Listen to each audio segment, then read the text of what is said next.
capacitados para vencer.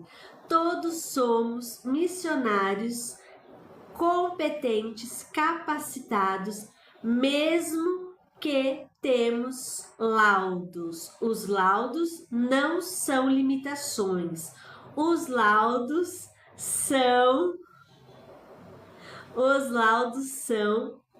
luz, guia para o nosso caminho da nossa evolução. Portanto, independente do laudo que você tenha, independente do laudo que a sua criança tem, ela está no mundo para você vencer as suas maiores virtudes do mundo. Cleo! Olá, como vai você? Riqueza ouro do universo!